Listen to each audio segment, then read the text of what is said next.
साहेब बंदगी सतनाम। आज की हमारी सत्संग का जो विषय है वो बहुत प्यारा विषय है और बहुत इम्पोर्टेंट विषय है। इस विषय में हम ये जानेंगे कि क्या गुरु ही जीव का कल्याण करता है और हम गुरु करते क्यों हैं।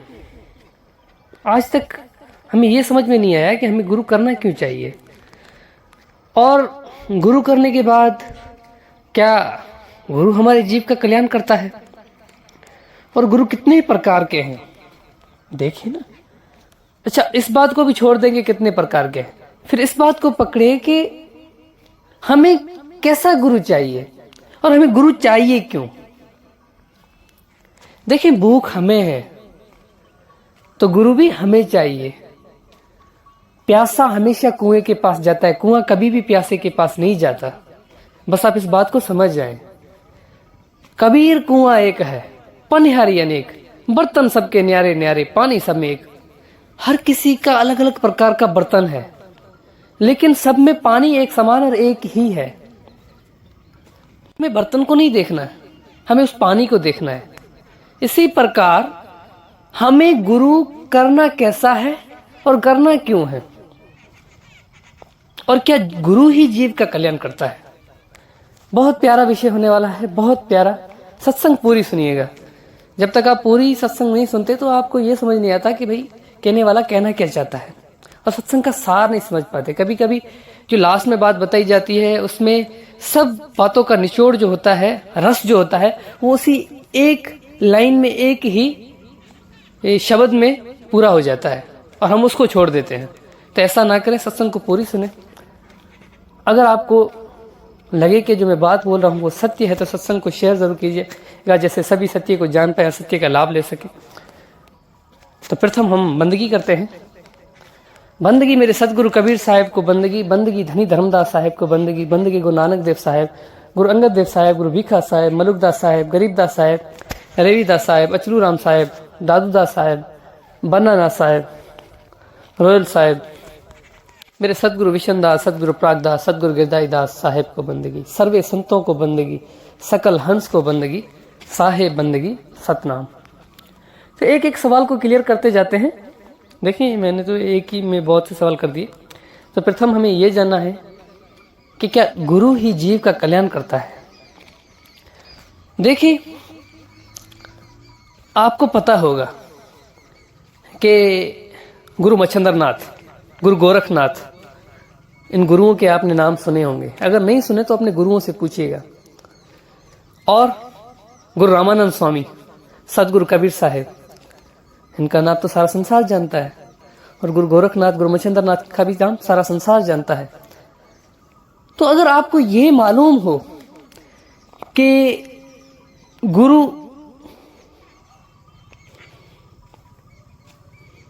रामानंद स्वामी जो थे, उनके पास जो ज्ञान था वो विष्णु भगवान का था और वो विष्णु भगवान के भगत थे, और वो गीता के अनुसार लोगों को स्वर्ग की मार्ग देते थे, यानी स्वर्ग में जाने का मार्ग देते थे और विधि देते थे कि हमें इस संसार में कुछ नहीं है, हमें उस विष्णु के लोक स्वर्ग में जाना है, और उसी का वो मोक्ष समझते थे। लेकिन सतगुरु कबीर साहब जब उनके शिष्य बने, साहेब उनके जब शिष्य बने, तो साहेब ने उनसे बहुत से ऐसे सवालात पूछे जिनके बारे में गुरु रामानंद स्वामी विचार करने पे मजबूर हो गए। उनको ये समझ नहीं आ रहा था कि ये क्या पूछ रहा है, क्योंकि क्या होता है कि जो विवेकी होता है ना, वो हमेशा पूछता है, सवाल पूछता है। अब ज्यादातर क्या होता है, अगर आज के समय में हम देखें तो कोई शिष्य अगर अपने गुरु से सवाल पूछे तो बहुत से लोग गुस्सा करते हैं कि ये क्या कर रहा है, ये कैसा, मुझे पता नहीं कि गुरु से सवाल नहीं करते।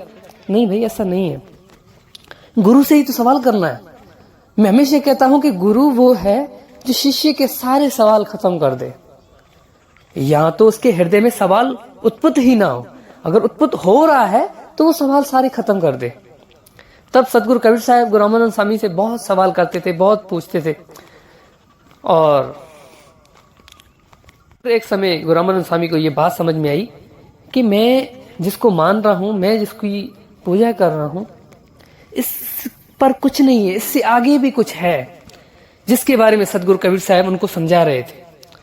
साहब कहा, तीन देव को सब कोई धावे, चौथे देव की मरम नहीं जाने, चौथा छोड़ पंजम को धावे, कहे कबीर से हमको पावे। तीन देव को सब कोई धावे।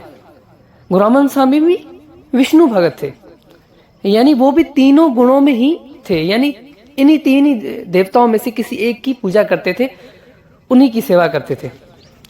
लेकिन साहब कहते हैं, तीन देव को सब कोई धावे, चौथे देव की मरम नहीं जाने। वो चौथा देव जो है उसकी मरम नहीं जानते लोग, उसको जानना है।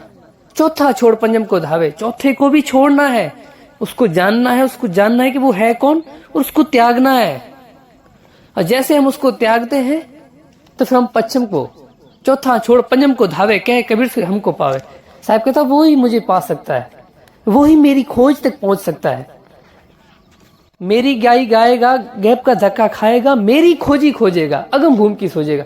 साहब की खोज जो है वो चौथे को छोड़ के पांचवे की है, और जो पांचवे को प्राप्त करता है, साहब कहता, वो ही मुझे प्राप्त करता है।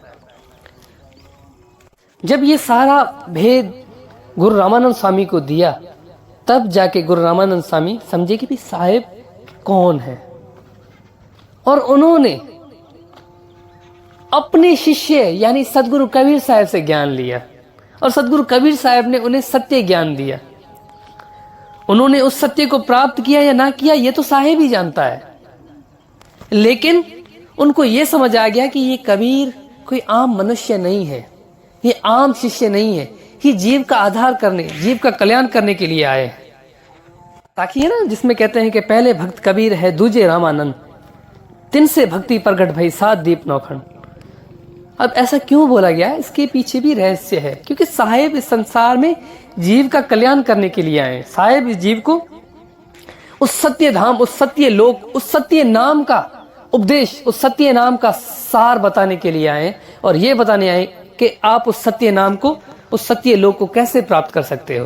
इस बात से क्या पता चला, इस बात से हमें ये पता चला कि ये कभी भी नहीं है कि आपका कल्याण आपका गुरु कर सकता है। कभी कभी कोई शिष्य ऐसा हो जाता है जो गुरु उसका गुड़ रह जाता है, और जो चेला होता है वो शक्कर बन जाता है। कैसे?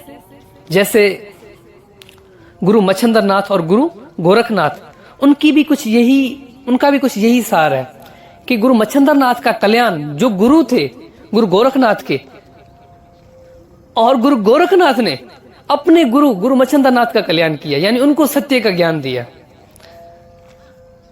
उन्होंने अपने गुरु का कल्याण किया। आपको बात समझ में आ रही है? तो ऐसा कभी भी नहीं है, आप ये ना समझे कि आपका कल्याण आपका गुरु करेगा। कल्याण ना गुरु करेगा ना चेला करेगा, कोई भी कल्याण नहीं कर सकता है। कल्याण करता है ज्ञान, कल्याण करता है विवेक, कल्याण करता है प्रेम, कल्याण करता है ध्यान। आपके हृदय में जो लगन है वो आपका कल्याण करता है, और कोई ना गुरु करता है ना चेला करता है। कोई इस संसार में किसी का कल्याण नहीं कर सकता है, कोई इस संसार में किसी को ज्ञान नहीं दे सकता है। सिर्फ और सिर्फ हृदय में आग लगा सकता है। गुरु का कार्य, गुरु का सिर्फ यही लक्ष्य है कि वो आपके हृदय में आग लगाएगा उस सत्य को प्राप्त करने की।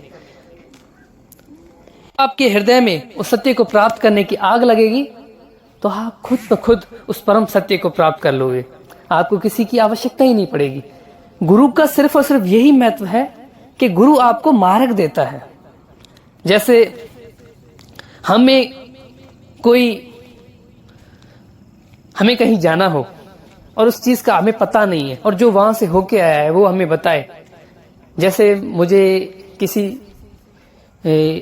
शहर में जाना है या किसी दूसरी कंट्री में जाना है, जैसे यूएसए जाना है या जापान जाना है, चाइना जाना है, किसी भी कंट्री में जाना है, तो मैं उस शहर, उस कंट्री के बारे में नहीं जानता, तो वहां से जो होके आएगा वो मुझे बताएगा कि आपको कैसे वीजा मिलेगी, कैसे आप वहां तक पहुंच सकते हो, कैसे आप वहां तक जा सकते हो, आपको क्या क्या करना पड़ेगा। तो हम उसको क्या कहते हैं कि आपका धन्यवाद कि आपने मुझे मार्ग दिया और आप मेरे मार्गदर्शी हो, यानी मार्ग देने वाले हो। इसी प्रकार गुरु जो होता है वो मार्गदर्शी होता है, वो हमें मार्ग देता है कि हम कैसे वहां पहुंच सकते हैं, कैसे उस सत्य को प्राप्त कर सकते हैं। ना कि हम वहां पहुंचे नहीं, हम उस सत्य को जाने नहीं, हम उसको देखे नहीं, बस गुरु ने देख लिया, गुरु ने जान लिया, बस मेरा गुरु बड़ा है, ऐसा करने से कुछ नहीं होगा। जिसके लिए गरीबदास साहब कहते हैं ना, गरीबदास साहब की साखी है, जहां देख कबीर की नानक की वाह वाह सिखन के गल पड़ी का ताको कौन छुड़ा। कि जहां देख कबीर की के गुरु नानक देव साहब ने जब उस परम सत्य को अनुभव किया, उस परम सत्य को जाना, जब उनको अनुभव किया, उन्हें देखा, तो उनके स्वरूप जो उन शब्द को जब उन्होंने अनुभव किया तो उनके मुंह से आवाज आई, उनके मुंह से शब्द निकला, वाह वाह गुरु वाह। और बाहर जो बैठे हुए चेले थे, जो शिष्य थे, उन्होंने उस वाह को पकड़ लिया और कहने लगे गुरु तो हमारे ये शब्द का जाप करते हैं, तो हमें भी इस शब्द का जाप करना चाहिए। वो भी वाह वाह वाह वाह करने लग गए, वाह गुरु वाह गुरु वाह गुरु। अब गुरु ने किस चीज की वाह की है? गुरु ने उस वस्तु की वाह की है। और हमने किस चीज की वाह की है? हमने उस नाम की वाह की है। एक होते हैं जो सत्य को प्राप्त करते हैं, उस वस्तु को प्राप्त करते हैं और फिर वाह करते हैं। एक होते हैं जो बस सिर्फ किसी के ज्ञान पकड़ के और खुद ज्ञानी बन के बैठ जाते हैं। तो हमें ऐसा नहीं होना है, हमें उस परम सत्य को जानना है, हमें उस परम सत्य की खोज करनी है, ना कि हमें उस ही जगह पे रुक जाना है और हमें ये समझना है कि बस यहीं पे बात खत्म है, मेरे गुरु का कल्याण हो गया है, आगे मेरा गुरु मुझे भी तार देगा। नहीं मेरे भाई, कोई संसार में किसी को नहीं तारता, तरना आपको खुद ही है, आपका कल्याण आप खुद ही करोगे। ऐसा नहीं है कि आपका कल्याण कोई गुरु करेगा। इस संसार में ऐसा कोई गुरु नहीं है जो आपको ये किसी पन्ने पे लिख के दे, सिग्नेचर करके दे और ये बोले कि मेरा शिष्य हो जाओगे तो आपका कल्याण हो जाएगा। नहीं मेरे भाई, ऐसा कोई है ही नहीं और ना ही ऐसा कोई कर सकता है। इस संसार में कोई नहीं है ऐसा। करना सब कुछ आपको है। हाँ गुरु है, गुरु का काम सिर्फ और सिर्फ इतना है कि मार्ग देता है। गुरु का काम सिर्फ और सिर्फ इतना है कि सत्य का ज्ञान देता है। गुरु का काम सिर्फ और सिर्फ इतना है कि आपको यह समझाता है कि सत्य है क्या। लेकिन सत्य को जानना है, सत्य को अनुभव करना है, सत्य की खोज करनी है, सत्य की विधि पे चलना है, वो सारे कार्य आपको करने पड़ेंगे। तो सत्संग बहुत बड़ी हो गई है, इतनी ही सत्संग होनी चाहिए। अगली सत्संग में 2-3 सवाल जो और थे वो हम क्लियर करेंगे। आज सत्संग बढ़ गई है तो यहीं पे हम समाप्त करते हैं। आज के लिए बस इतना ही। साहेब बंदगी सतनाम।